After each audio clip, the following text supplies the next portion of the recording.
Salam sejahtera dan selamat datang ke channel ini sekali lagi di Current Sphere MY.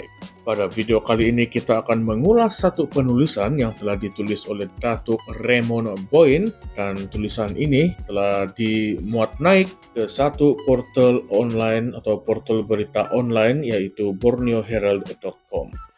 Kita akan ulas dan kita akan ringkaskan intipati penulisan ini, dan selepas itu kita akan mulakan perbincangan tentang isu yang kita bawa pada hari ini.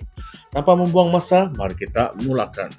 Dalam penulisan ini, Datuk Raymond Boyne telah menyatakan bahwa ia tidak mustahil untuk Dr. Jeffrey Kittingan menjadi Ketua Menteri Sabah selepas PRN 17.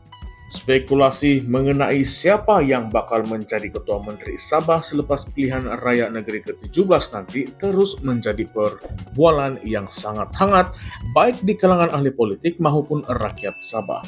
Nama Datuk Dr. Jeffrey Kittingan, Presiden Parti Solidariti Tanah Airku ataupun STAR Sabah, semakin kerap disebut-sebut sebagai calon yang berpotensi untuk menjawat jawatan tersebut. Ramai melihat beliau ini sebagai satu figura yang layak memimpin Sabah, walaupun hanya untuk satu penggal bagi memberikan alternatif kepimpinan kepada rakyat negeri itu. Namun, dalam politik Sabah yang sering berubah-ubah, tiada apa yang dapat dipastikan sehingga keputusan PRN diumumkan.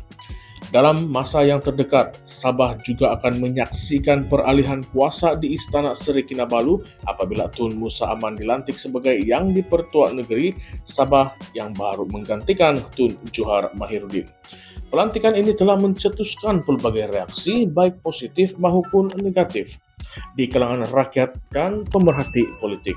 Walaupun pelantikan ini menarik perhatian ramai, fokus sebenar tetap tertumpu kepada persediaan menghadapi PRN 17.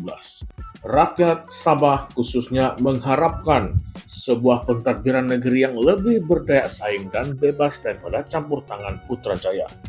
Impian untuk melihat Sabah menikmati otonomi seperti Sarawak menjadi aspirasi utama sebahagian besar pengundi. Namun begitu, cabaran untuk mencapai matlamat tersebut bukan sesuatu yang mudah. Parti-parti dari Semenanjung seperti UMNO, Pakatan Harapan PH, dan Perikatan Nasional PN tetap bersaing di Sabah dan hanya kuasa undi rakyat mampu menolak mereka.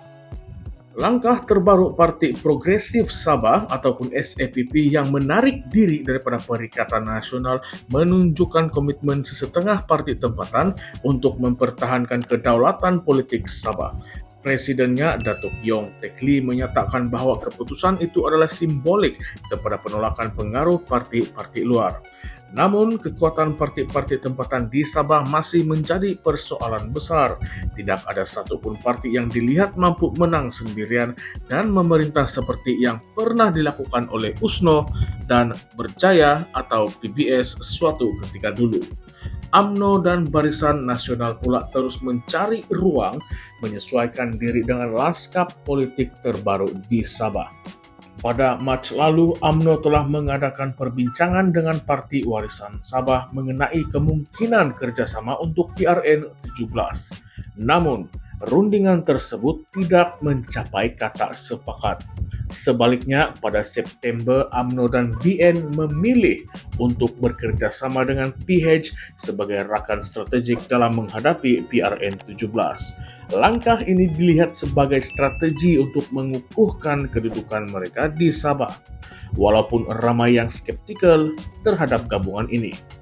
Di pihak Warisan, parti itu terus mempertahankan pendiriannya untuk bekerja sama dengan parti-parti tempatan Sabah. Kenyataan Ketua Penerangan Warisan, Datuk Muhammad Aziz Jaman, pada November yang lalu menegaskan bahwa Warisan tidak akan bergabung dengan mana-mana parti dari luar Sabah. Walaupun begitu, kekalahan dalam PRN 16 memberi tamparan hebat kepada parti tersebut.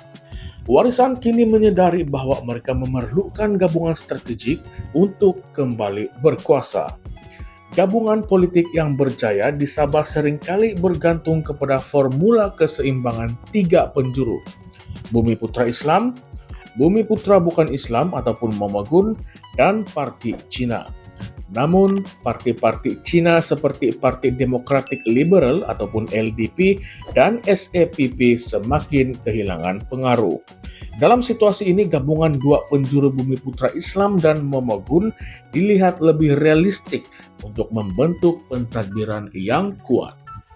Namun, ketidaktentuan dalam gabungan rakyat Sabah ataupun GRS turut menambah kerumitan politik Sabah. Ketua Menteri Datuk Hajiji Noor menegaskan bahwa GRS akan terus bersatu menghadapi DRN17. Namun, pemerhati politik percaya bahwa GRS berpotensi untuk berpecah sejurus pembubaran Dewan Undangan Negeri Sabah. Dalam skenario ini, kerjasama antara Star Sabah, PBS, dan Warisan dilihat sebagai langkah strategik yang boleh memberi saingan hebat kepada gabungan PHBN. Dalam konteks ini, nama Datuk Dr. Jeffrey Kitingan semakin mendapat perhatian. Sebagai pemimpin Star Sabah, beliau dilihat sebagai calon kompromi yang boleh diterima oleh pelbagai pihak.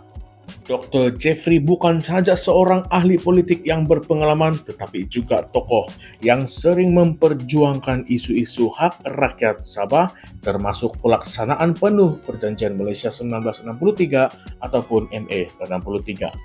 Namun persoalannya, adakah Star Sabah bersama PBS dan Warisan mampu menandingi kekuatan PHBN? Gabungan ini mempunyai potensi besar, tetapi perbezaan ideologi antara parti-parti tersebut mungkin menjadi penghalang utama. Selain itu, adakah rakyat Sabah bersedia untuk memberikan mandat kepada Dr. Jeffrey atau mereka mahukan wajah baharu dalam kepimpinan negeri? Dalam suasana politik Sabah yang semakin kompleks, beberapa persoalan besar timbul. Apakah Sabah mampu bebas daripada pengaruh politik semenanjung? Adakah kerjasama antara parti-parti tempatan seperti Star Sabah, PBS, dan Warisan akan membuahkan hasil, atau adakah ia akan menjadi satu lagi eksperimen politik yang gagal? Tun Musa Aman yang akan memegang jawatan sebagai TYT baru juga menjadi faktor yang sangat penting. Adakah beliau mampu memainkan peranan sebagai pemimpin neutral yang akan menyatukan pelbagai pihak, atau adakah beliau akan menjadi pemain dalam percaturan politik yang semakin panas ini? Sabah kini berada di persimpangan yang sangatlah penting. Keputusan PRN17 bukan saja akan menentukan siapa yang akan menjadi pemimpin atau siapa yang akan memimpin negeri ini, tetapi juga hala tuju Sabah untuk bertahun-tahun yang akan mendatang. Masa depan Sabah kini berada di tangan pengundi. Apakah pandangan Anda? Adakah Dr. Jeffrey Kitingan layak diberi peluang untuk menjadi Ketua Menteri Sabah, atau Sabah memerlukan kepimpinan yang lebih segar dan progresif? Kongsikan pendapat Anda di ruangan komen dan mari kita bincangkan masa depan politik negeri di bawah bayu ini. Sebelum itu, jangan lupa untuk like, share, dan subscribe channel ini Current Sphere MY. Sekian saja untuk video kali ini. Terima kasih.